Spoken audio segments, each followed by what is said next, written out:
है सास बहू की कहानी। सास का नाम है लाली, बहू का नाम है सोनिका। एक दिन उनके घर पर उनकी पड़ोसी नीलम आती है। नमस्ते आंटी जी। अरे खुश रह बेटा, खुश रह। अरे सही में तेरी सास बहुत किस्मत वाली है जो उसे तेरे जैसी बहू मिली, वरना अब हमें ही देख लो, हर किसी की किस्मत एक जैसी थोड़ी ना होती है। जब लाली ऐसी बातें कर रही थी तो लाली की बहू ने उसकी सारी बातें सुनी और उसे बहुत बुरा लगा और वह रोने लगती है। वैसे इतनी सुबह सुबह से हमारे घर कैसे आना हुआ बिटिया तेरा? अरे वो आंटी जी, मैं यहीं से पास से निकल रही थी तो सोचा जरा खबर लेके आती हूँ आंटी जी कैसी हैं। अरे वैसे तूने बहुत बढ़िया किया जो आ गई, अब मुझे बहुत अच्छा लगता है तू आती है तो। ऐसे घर में सब काम हो गया तेरा? बहू को तो कुछ काम होते नहीं है, कान लगा के सुन रही होगी बस बातें। यहाँ एक एक चाय के लिए 10-10 घंटे लगाती है महारानी। अरे आंटी जी, हर किसी की बहू अब मेरी तरह सर्वगुण संपन्न थोड़ी ना होती है। अब आंटी जी मेरे पे थोड़ी 10-10 घंटे हैं एक एक चाय के लिए। मैं घर चलती हूँ, बाद में कभी चाय पानी पीऊंगी, ठीक है? ऐसा कहकर नीलम वहाँ से चली जाती है।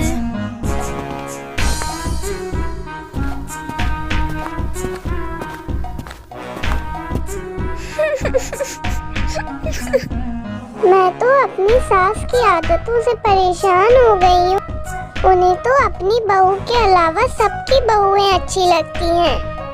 कितने भी अच्छे से सारे काम करो पर वो हमेशा मेरे हर काम में गलतियाँ निकालती रहती हैं। चलो इतने सारे बर्तन पड़े हुए हैं, जल्दी से सबको अच्छे से मांज कर रख देती हूँ। ओह ये तो बहुत सारे बर्तन है, जल्दी जल्दी काम करना होगा। और अगली सुबह सोनिका, ओ सोनिका, पता नहीं क्या करने लगी, सुबह सुबह चाय भी नहीं दे सकती टाइम। हाँ मम्मी जी बस आ रही हूँ।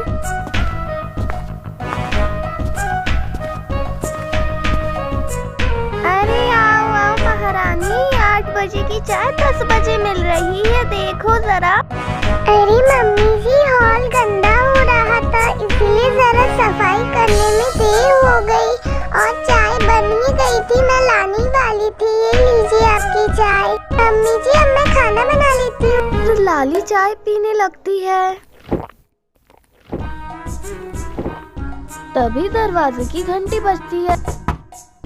अरे यहाँ कहाँ खड़ी है, जाके देख जरा कौन आया है।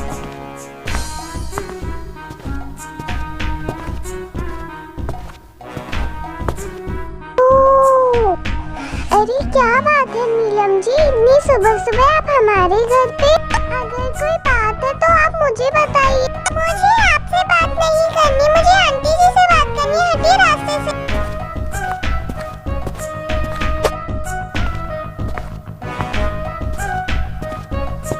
अरे गुड मॉर्निंग आंटी जी, क्या हो रहा है, चाय पी रही है आप? गुड मॉर्निंग बेटा, चाय पी रही हूँ, तुम क्या लाई हो? आंटी जी ये चाय साइड में रखिए, ये जूस पीजिए ठंडा ठंडा। अरे बेटिया जूस तो बहुत ही टेस्टी था, थैंक यू। तो रोज ही चाय ही पीना पड़ता है, कौन हमें ये जूस बना के पिला रहा है यहाँ? अरे आंटी जी मुझे पता है, इसीलिए तो जूस बनाया अपने हाथों से आपके लिए। वैसे मैं मार्केट जा रही हूँ और पार्लर भी, आप चलिए ना मेरे साथ, मुझे अच्छा लगेगा। वह दोनों मार्केट के लिए निकल जाती हैं और अब लाली को तो नीलम की हर आदत ही पसंद आने लगती। वह उसके पीछे पीछे पूरे मार्केट में बस घूमती रहती है और उसे देखती रहती। अरे थक गई, मार्केट जाना भी आसान नहीं, जल्दी चलती हूँ, खाना खाऊंगी अब रात को। अरे मम्मी जी पापा जी खाइए ना खाना और खा के बताइए जरा आपको कैसा लगा। अरे ये कैसा खाना बना दिया तूने? नीलम को देखा है कितना टेस्टी खाना बनाती है? और एक तू है। अरे चुप हो जाओ, जब देखो जब बहू पे चिल्लाती ही रहती हो। कुछ और काम नहीं है क्या? जैसा बना है खाओ चुप। मुझे तो इस खाने में कोई कमी नहीं लगती। और फिर उन्हें बाहर से आवाज आने लगती है। चुप हो जाओ तुम, सारी तुम्हारी ही गलती है। तुम्हारे पीछे अभी तक झेल रही हूँ दोनों बुड्ढा बुड्ढी को। अब बस बहुत हुआ, उन्हें यहाँ से जाने दो। इसी में तुम्हारी और मेरी सबकी भलाई है, समझे? थक गई हूँ रोज की चे कर के। अरे बातें दोनों सास ससुर सुन लेते हैं और वे चुपचाप वहाँ से जाने लगते हैं। अरे तुम वहाँ कहाँ जा रहे हो? खड़ी रहो यहाँ पे चुपचाप।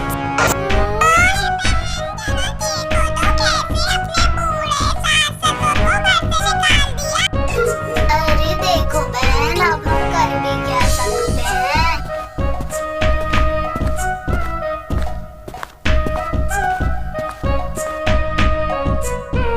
चलो बहुत हुआ, अंदर चलो। अब क्या मुंह लटका के यहीं खड़े रहोगे? वैसे भी बहुत काम पड़े हैं, फ्री थोड़ी ना हो। चलो अंदर। अरे जरा देखो तो इसे, कितना दिखावा करती थी, अच्छा बनती थी, लेकिन ये असलियत तो इसकी ये है। मम्मी जी आपको तो वो बहुत पसंद है, तो क्या मैं बन जाऊँ उसके जैसी? बताइए बताइए। अरे नहीं नहीं बहू, मुझे माफ कर, मेरी गलती हो गई। तू तो मेरी सर्वगुण संपन्न बहू है, तुझे किसी की तरह बनने की जरूरत नहीं।